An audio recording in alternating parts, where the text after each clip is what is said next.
আসসালামু আলাইকুম, সবাইকে ঈদ মোবারক। ঈদ খাওয়ার মধ্যে দিয়ে আমাদের রসুন উঠানোর কাজটা শুরু হয়ে গেছে। আমরা এই রসুনগুলো আরো কিছুদিন পর উঠাইতে পারতাম, কিন্তু গত 2 দিন আগে আমাদের এই জায়গায় অনেক বৃষ্টি হয়েছে, এই কারণে আমাদের রসুনগুলো তাড়াতাড়ি উঠাইতে হইতেছে। আমরা যদি এখন রসুনগুলো না উঠাই, যেহেতু 2 দিন আগে বৃষ্টি হয়েছে, এই কারণে রসুনগুলো পয়সা যাইবো গা, তাই আমরা তাড়াতাড়ি করে রসুনগুলো উঠাই ফেলাইতেছি। সকালবেলা আকাশে অনেক মেঘলা মেঘলা ছিল, এক সকাল পর্যন্ত আমরা এই রসুনগুলো উঠাইছি। এখন বিকাল টাইমে আমাদের এই রসুনগুলো নেওয়ার পালা, কিন্তু এখন আকাশে অনেক পরিষ্কার হয়ে গেছে, রোদ উঠে গেছে গা। এই জমিটা আমাদের বাড়ি থেকে অনেকটাই দূরে। আমরা উপর দিয়ে গরুর জন্য গাছ লাগাইছিলাম। এই গাছগুলা এতদিন যেহেতু শীতকাল ছিল, এই কারণে বলে নাই, আর রোদ ছিল প্রচুর, কোনো বৃষ্টি বাদলও হয় নাই, এই কারণে গাছগুলো চেতে নাই। গত 2 দিন আগে বৃষ্টি হওয়ার পর আমরা এই জমিতে সার বইনা দিয়েছিলাম, যাতে গাছগুলো তাড়াতাড়ি করে বলে। আর এখন আগে তো অনেক গাছগুলো অনেক লাল চাষ ছিল, এখন গাছের কালারই অন্যরকম হয়েছে গা। আর সার দেওয়ার কারণে অনেক দূরত্ব গাছগুলো আমরা গরুকে কাটে নিয়ে খাওয়াইতে পারবো।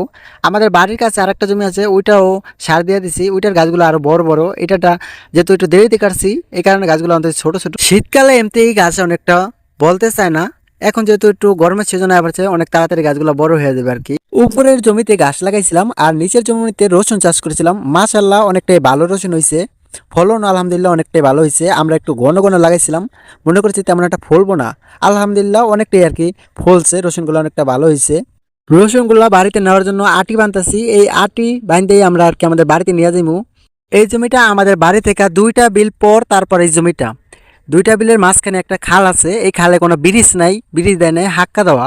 এই হাক্কার কারণে আমাদের খালের ওই পার কোনো গাড়ি নিতে পারি না, এই কারণে আমরা আটি বাইন্দা হাক্কা পার করে আমরা এই রসুনগুলো রাখতেছি। যে পর্যন্ত গাড়ি যায় ওই জায়গায় আর কি নিয়ে রাখতেছি রসুনগুলা। এরপর আমরা ওই জায়গা থেকে আর আমাদের মাথা করে নেওয়া লাগবো না, আমরা আমাদের গাড়ি দিয়ে আর কি আমরা এই রসুনগুলা বাড়িতে নিয়ে যাইমু ইনশাল্লাহ। হাক্কা পার করে কিছু রসুন এপার আনিয়ে রাখছি, আরো রসুন বিলে আছে, ওগুলা আস্তে আস্তে আব্বা এপার আনিয়ে রাখবো। আর আমি এপার যেই রসুনগুলো আছে এগুলো আমি নেওয়ার জন্য বাড়িতে যাইতেছি। বাড়ি থেকে ভ্যান নিয়ে আইমু, ভ্যানেত করে আর কি এই রসুনগুলো আমরা বাড়িতে নিয়ে যাইমু। আর এই রাস্তাটা গত 2 বছর আগে বিলের মাঝখান দিয়ে কাটছে, আমাদের জমির ফসলাতি আর কি নেওয়ার জন্য আর কি রাস্তাটা মূলত কাটা হয়েছে।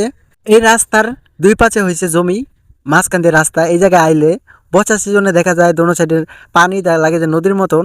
আর খরানিকালে অনেক বাতাস থাকে, এই জায়গায় আইলে অনেক বাতাস খাওয়া যায়। আমরা অনেক সময় এই জায়গায় আইসা বাতাস খাওয়া যায়। এই জায়গায় গরমের সময় আইলে এমনিতেই আর কি এই জায়গায় অনেকটা ভালো লাগে। গত 2 বছর আগে এই রাস্তাটা নতুন কাটছে, কয়েক বছর গেলে এই রাস্তাটা অনেক উন্নত হয়ে যাব। বাড়ি থেকে ভ্যান নিয়ে আইছি, এখন এই ভ্যানে এই রসুনগুলা সুন্দর করে সাজায় তারপর বইরিয়া নিয়ে যাবো বাড়িতে। যেই কয় ভ্যান হয় ভ্যান দিয়েই নিয়ে যাবো। এই জায়গা থেকে মাথা করে নিলে অনেক সময় লাগবো, এই কারণে ভ্যান নিয়েছি যাতে তাড়াতাড়ি আমরা এই রসুনগুলা বাড়িতে নিয়ে যাইতে পারি। রসুনের দাম এখন একটু বাজারে অনেকটাই ভালো, আমরা নিয়ে 2-1 দিনের মধ্যে আমরা এই রসুনগুলা কাইটা তারপর হাটে নিয়ে বেচতে ফেলাইবো। সব রসুন আর কি আমাদের ঘরে রাখা যাবো না, যেহেতু এই রসুনগুলা অনেকদিন ঘরে থাকলে মিশে হয়ে যায়। আর এখন টাকা অনেক প্রয়োজন, আমরা যেই জমি থেকে রসুনগুলা উঠাই ফেলাইছি ওই জমিতে আবার পাট মেস্তা বুনতে হইব। পাট পেস্তা বুনতে গেলে জমিটা আগে টিলার দিয়ে শুয়ে নিতে হইব, তারপরে এই পাটের দানা মেস্তার দানা এগুলো আনতে হইব, সার ওষুধ আনতে হইব। মিলাই দিলে আমাদের টাকা অনেকটাই প্রয়োজন, এই কারণে আমরা এইগুলো বেচে আবার নতুন ফসলের জন্য প্রস্তুতি নিব ইনশাল্লাহ। আমাদের এই কৃষি কাজের সাথে থাকবেন। আজকের মতন এখানেই শেষ করছি, সবাই ভালো থাকবেন, সুস্থ থাকবেন। আসসালামু আলাইকুম ওয়া রাহমাতুল্লাহ।